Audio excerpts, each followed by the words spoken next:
Hello, everybody. Welcome to the MTG Place podcast. I'm your host, Corey, and with me, like always, is James. How's it going, James? Doing good. How y'all doing? I'm doing pretty good. We had Magiccon. We're going to be talking about that today. We had some couple other things to talk about. And but before we get into all that here, we're going to talk about a couple ways you could support us. First way is through TCG Player affiliate link. We know you want to buy some cards anyway. You can find that link in the show notes or on our website, mtgplace.net. Just click the button there, and it'll bring you right to TCG. It just lets them know that we sent you over there. So then, it helps support our podcast.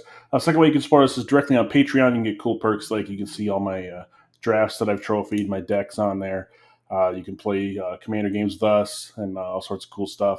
And then we also have a Discord. It's free to join, hang out in there. We have memberships in there as well if you want the cool extra perks, but otherwise you can just hang out in the general chat for free. And that's about it here. Magiccon was fun, Magiccon. right? Yeah. I was only able to do one day, unfortunately, because that was a really busy weekend for me. But yeah, Saturday was really fun from what I was able to do. How about you? Yeah, I was there all weekend. Played in, I don't know, like 4 events, 5 events, 5 events. 1, 2, 3, 5, I think. It was a lot of fun. I went 2-1 or better in every event. Nice. Except for the one that I lost right away first round. But like if I hadn't lost that, I would have had to drop anyway because I had another event starting. Fair. That was just an on-demand draft. But yeah, it was a lot of fun. Won a lot of prizes. I passed my judge test the Thursday before, so I actually got 6 free packs from the Judge Academy there for being a judge. Ooh, hell yeah! Got the perks. Yeah, that was cool. That's awesome. Yeah, I got to hang out and talk to a lot of cool judges there. Talk to them. A lot of them travel around a lot. Oh, I believe it. So that was cool. We also had our buddy Josh from the Commander Night stream we did here. He's going to help us out with the podcast. He's right now streaming Vintage Cube. And we're going to take some of the videos, cutting them up into drafts, and put them on the YouTube channel. And we're probably going to have a podcast episode covering some Vintage Cube coming up pretty soon. Aftermath also released. It sure did, and there's a lot of stuff going on in that. Yeah, it's like 50 card supplemental set coming 5 card packs. We'll probably talk about the cards on a episode coming up soon. People who are like really into lore, a lot is going on there for them. A lot of changes for sure. But Magiccon in general, I thought was pretty good. They had a lot of vendors. A lot of them were open. Vendors were open to. Oh yeah, it was like over 100, I think. There was a whole because so the community center, the convention center here in Minneapolis, we literally had like 3 full exhibit halls basically, which are massive rooms, all to the Magiccon. And like one section was like where the artists were, and then also where the like main stage was, and then one entire section was like literally just like the stores and like the vendors were all right there, and then the other entire section was like just for tournaments. Like it was this massive area like that was just MTG. Yeah, and then they had another one actually out to the front side that was like for free play and the pro. Oh, and also the panels were like in a completely different section too, like out in front. Yeah. So they had like, a lot of different booths. It was big. They think they had enough tables set up for like just in the tournament events for about 10,000 people. Plus they had like the command zone set up and all that. I had a blast. The only thing I didn't care for was when coming in the morning, everyone's funneled through one line. And you can only go in the one way. And you have to wait until 10:30. Like if it's not 10:30 when the thing opens, you have to go into the stuff everyone in the other hall and then make a big line to go in the other one. I'm like, just open it early, let people in there. Like who cares? I think Like if it came I get, later, so I didn't have to worry about I that. get that the vendors might not be like set up for people or something, but like, come on. And then Yeah. the other thing is like exiting. You had to exit one way too. It's like, why can't I go in and out any of the direct doors? Like like I had to walk all the way around. That's dumb. Yeah. Yeah. So that I was feel like, my yeah, that main was like a complaint. very, But very valid gripe. that's a minimal complaint. Like so. I mean, that just comes down to logistics with an event like that. Like you're gonna run into stuff like that. It's just unfortunately not a whole lot you're able to do about that because they still got to make sure you're registered and make sure you still got to go through security. So someone isn't bringing like a freaking like weapon and like fucking shoot up the place or something. Yeah. Like I get that, but yeah, I mean, I came late because the one day I came, it was toward the afternoon because I saw Guardians beforehand, and yeah, no problem for me because I was there at like 1. um, but yeah, it was a pretty packed weekend for sure. Yeah, it was cool. They had a bunch of different uh, like cosplayers and stuff set up like that. Yeah, so the cosplay contest was pretty awesome. That was one thing I got to see because Corey had to run off to a concert, so I think he missed that. But yeah, the grand champion of the cosplayer contest was someone who cosplayed as Slimefoot, I think was the card was. Yeah, I saw that one, and I was like, that person went all in.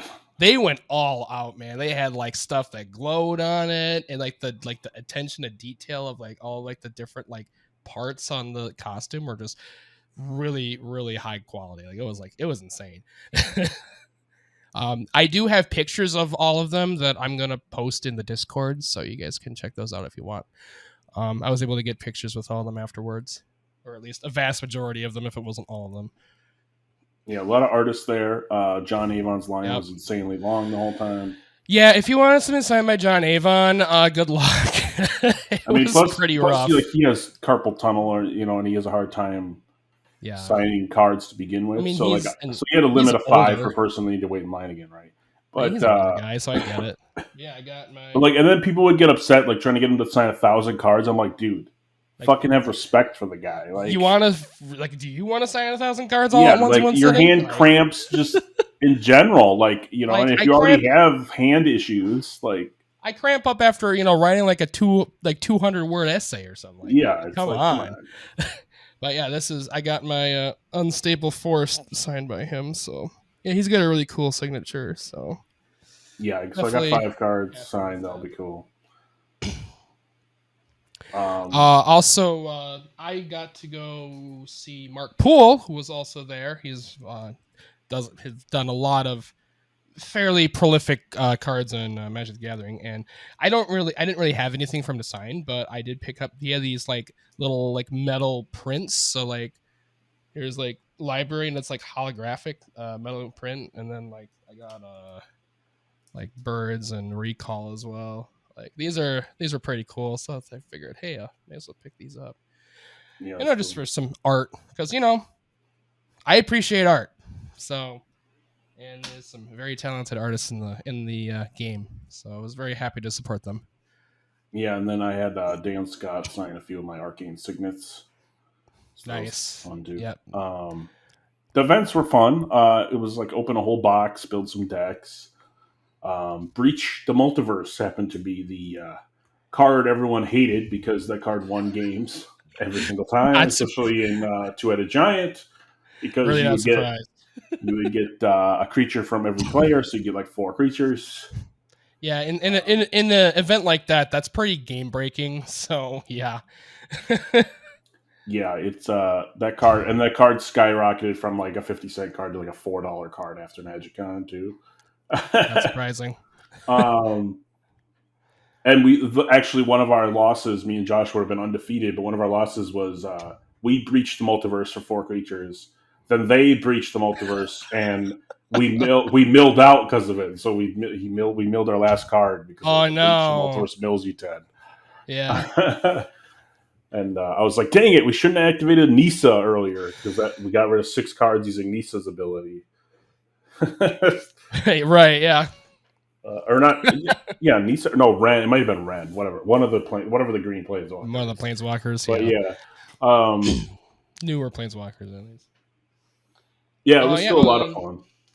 yeah, here's the arcane signet that this was just for Yeah, the promo. doing It the looks like the promo. Infinity Yeah. Gauntlet. It's pretty cool. And then also got these lovely packs, which these are like draft boosters and then just a mystery boosters. So. Along with, of course, the badge, which mine was just Saturday, but Yeah, you got one like this, but it was for the weekend. Yeah, I think I tossed mine. I don't know. Mine had Jinka taxes on it. Oh, nice.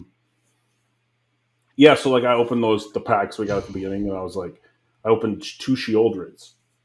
Ooh. Like I opened the new Shieldred and the OG Damn. Shieldred, and I was like, "Shit, am I using up all my luck before the event?" But then we had some good pulls in the events too. So my only thing is like, yeah, I love the events, and like it was like open a whole box, build a deck, which is definitely different versus like 12 packs. Yeah, that's vastly different. But my only thing is like you basically have to buy the box plus pay the like $30 entry fee, right? Because it's like it's $120, a little pricey for sure. It's like they should have some two-headed giant events that are not that expensive, so people just want to play. Yeah, they did have a cool two-headed giant on-demand draft. I did 2 of those, where you just draft 2 decks. So that was interesting. Yeah, that's cool. I pretty much just did commander pods. That's kind of my thing. So I did just a bunch of on-demand ones.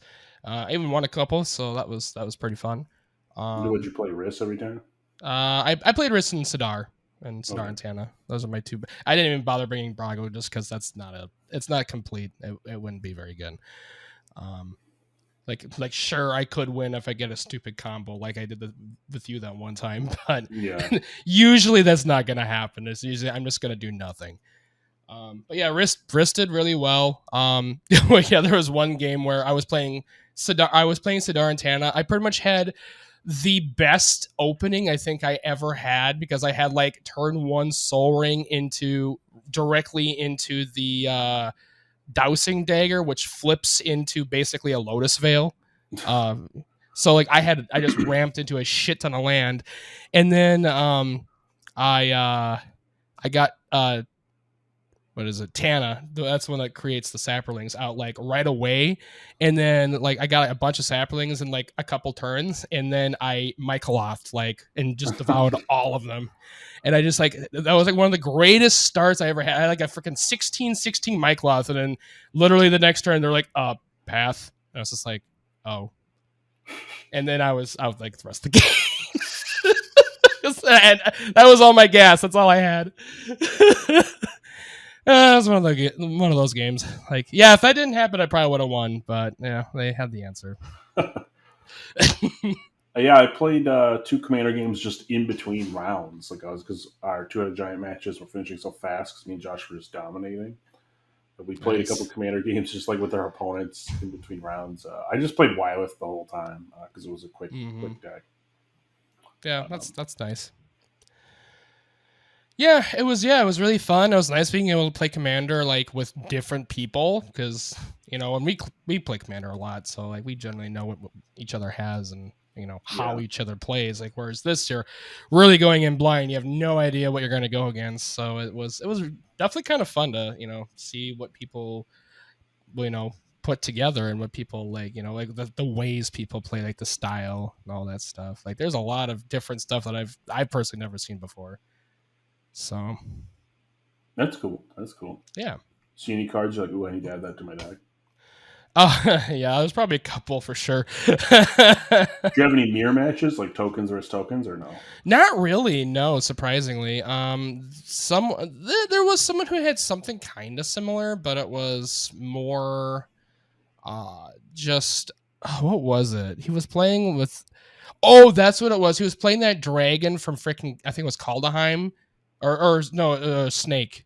It was the one that like it's like a 5/5, and then like he creates a 3/3 every upkeep, and then you sack the 3/3s to like make him indestructible or something. So like he would flood his board with that stuff. The Coma, the snake. Yeah, Coma. That's what it was. Yeah, fuck that. That was stupid to play against. Yeah, he won obviously because we just.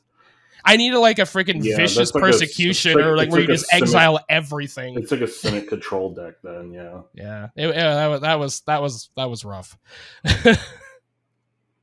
That was probably one of the more irritating matchups I played against. But yeah, it was a good time. Yeah, I had a blast. It was fun for me. I don't know. Wish it was longer.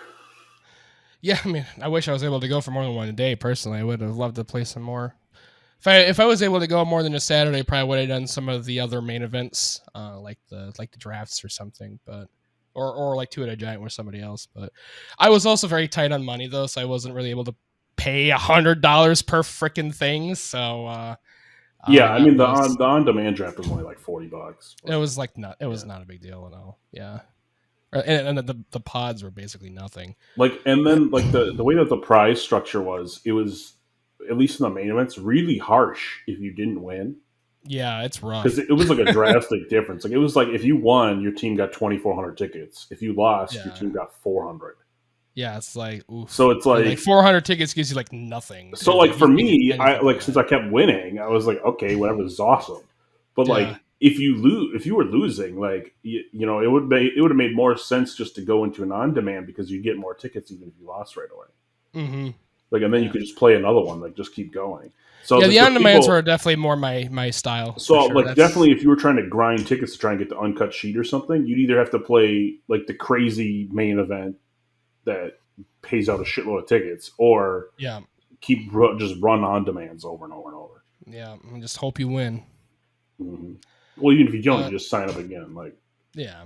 but, But you know, I didn't really care as much about that stuff. I just wanted to play.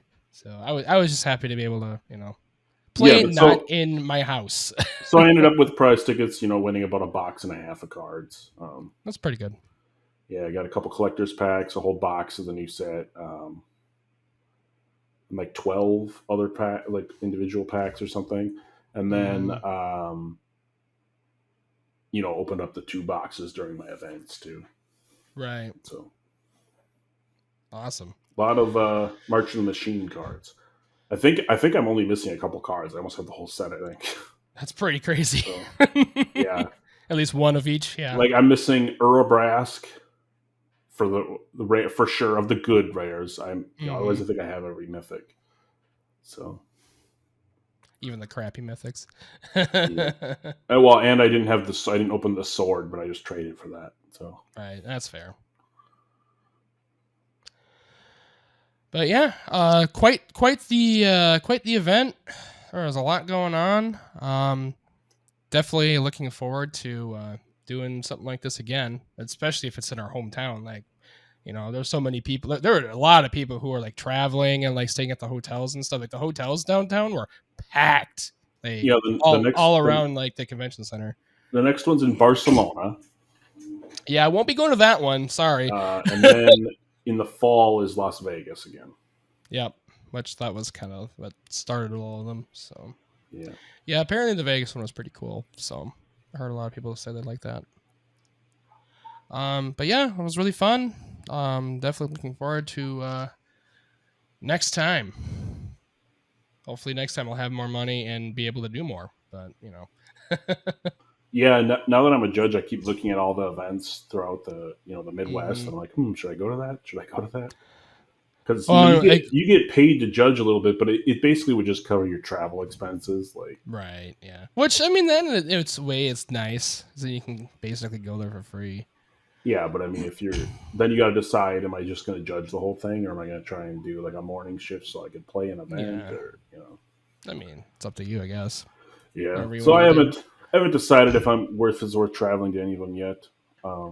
It also depends on like how far away they are. Like Vegas, that's easy. Like that, the flights to Vegas are cheap as dirt cheap. Like you can no problems Vegas there. wouldn't be too bad, but right now I think the next one is like, and there's some NRG events in like Indianapolis.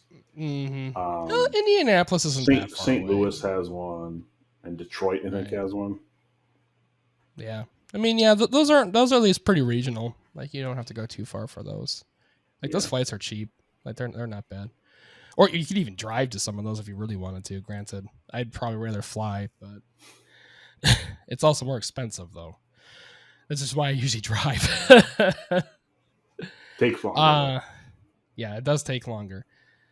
But yeah, definitely looking forward to more of this kind of stuff for sure. And yeah, so you're level 1 now, so that means you're able to judge pretty much anything sanctioned within, let's say, like a GP or something. Non-competitive REO.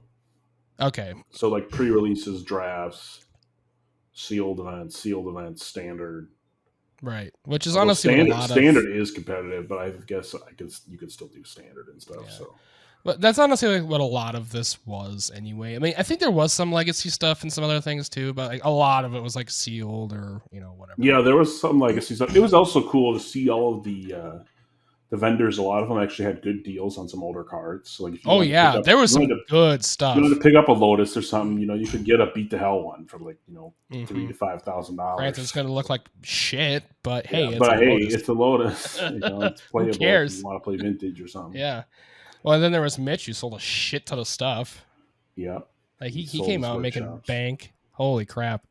I saw that post like with him holding all the money. I'm like, what the hell did you do? Like, oh, I sold my shops and something. Oh, that makes sense. that yeah, I kept debating if I was going to sell some cards, but then I was like, I don't really need to. So yeah, like it came across my mind if I wanted to sell my Cradle, but it's just like, why? Like then sure, I don't absolutely have to have it in my wrist deck, but there were a couple matches where it was pretty nice to have in my wrist deck. So I'm like, no, I don't think I'm going to sell this. For me, it was just like the cards are sitting in my book, Or right, yeah. If it's sitting in your book, that's a different story. A fancy version of a card, but I'd rather just have the regular version and the extra cash. But then how much? But I went around to every vendor looking for, because I wanted to basically trade the full art foil borderless Great Henge for 4 regulars, because it's worth about that price. Not a single booth had a Great Henge even in stock. Yeah, I believe so that's how popular that card is. That card is really good, so not surprised. Bonkers and Commander, by the way. If you play green, you should probably put that in your deck. Yep, it's in my decks. Yeah. Just saying. Yeah. Yeah. Yeah, it just comes down to how much of a foil whore you want to be too, I guess. But. Yeah, and then it was cool. I saw some game nights live. I watched that. Yeah, they were there. I think I caught the tail end of it, if I remember right. I think they were there. Waved to Gavin as he walked by for his unknown event. Nice.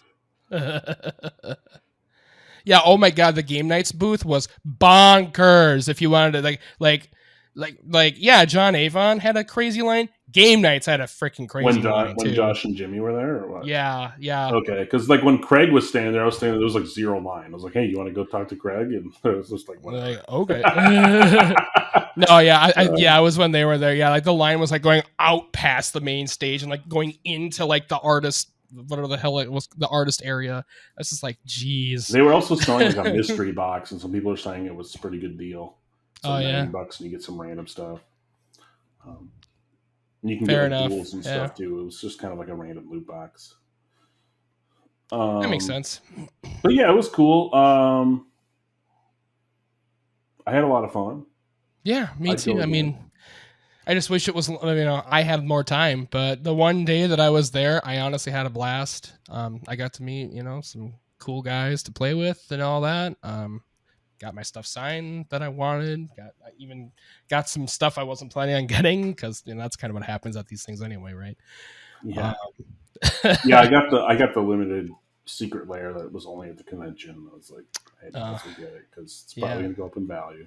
Oh, it probably will, because they always do. They always go up in value. Oh yeah, that was the other thing. I was like, we saw spoilers for Lord of the Rings. Yeah, that's right. That was there. Masters. And stuff like that, so that was cool. Yeah. People are very excited about that set, and rightfully so. Yeah, what was it? It was the Commander Masters, I think. It was Commander Masters, or one of them showed there was like a new Sliver Commander coming out. Yeah. Yeah, people are gonna be very happy. Well, happy or not happy to see that, depending on which side of the coin. Yeah, I think it was. It's like it's a 5-color sliver, and it's like all slivers get encore, and legend rule doesn't apply or something like Oh, that. jeez. You really need to do that. So you could like cast them from the grave and make copies. That's just disgusting. It's like, sure, why not?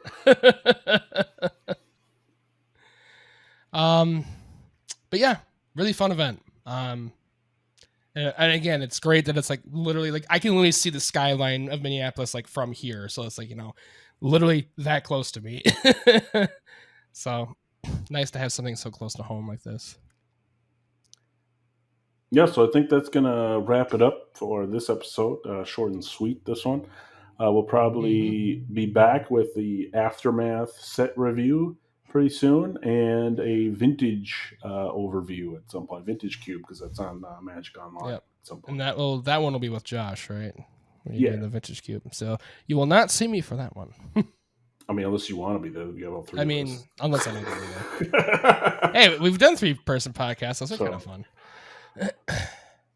All right. Well, until next time. See you later. Bye-bye.